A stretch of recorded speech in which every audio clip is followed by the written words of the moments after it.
let me make it very clear to you. Leave no doubt that the state language of Pakistan is going to be Urdu and no other language. And anyone who tries to mislead you is really the enemy of Pakistan. Without state language, no nation can remain. Therefore, so far as the state language is concerned, Pakistan's state language shall be Urdu. কি একটা অবস্থা দেখ ভাই, সবই তো শুনলাম, পরিস্থিতি তো খুবই খারাপ। না এটা কি মানা যায়? জন্মে থেকে আমাদের যে ভাষায় আমরা কথা বলে আসতেছি এখন বলে নাকি রাষ্ট্রভাষা নাকি উর্দু হবে, মানে কোনো মানাই যায় না। এটা কি করব ভাই, এখন কিছুই তো করার নেই।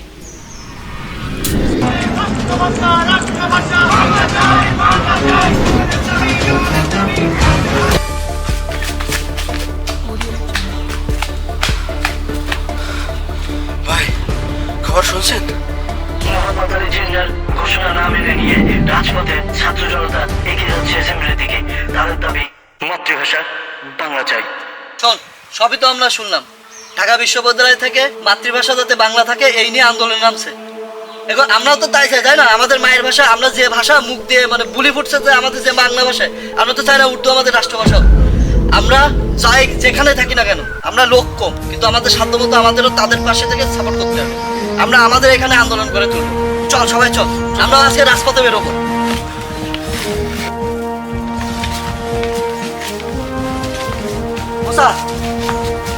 শোন তুই থাক, কারণ রাজপথে আমাদের কি হয় আমরা জানি না। তারপর আমাদের হয়তো যদি আমাদের উপর কোনো অ্যাটাক আসে আমাদের দৌড়াতে হবে, কিন্তু তুই কিভাবে দৌড়াবি বল? তুই থাক, আমরা চাই না যে তোর কিছু হোক।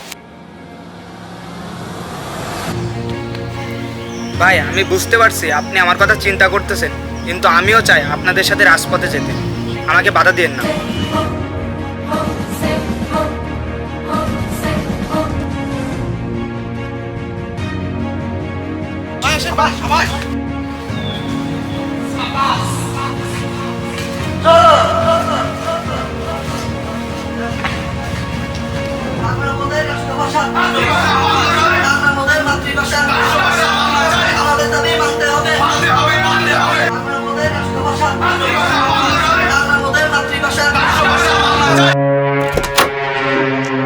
So some students in this village are protesting for their language. What should we do now?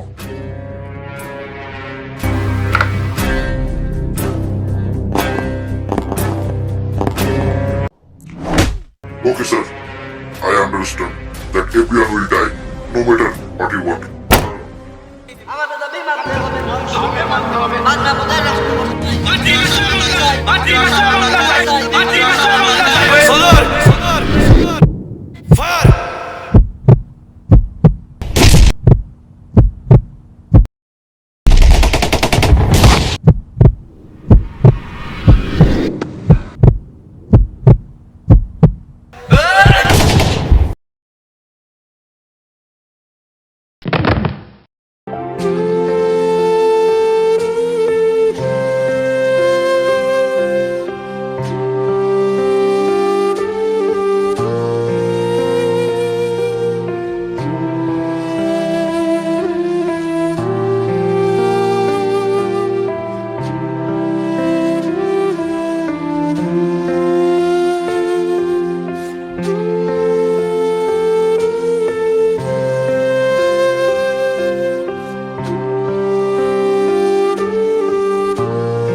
উনিশশো 52 ভাষা আন্দোলনে এভাবে ঝরে যায় কত শত প্রাণ। তাদের আত্মত্যাগের বিনিময়ে আমরা পেয়েছি আমাদের মাতৃভাষা।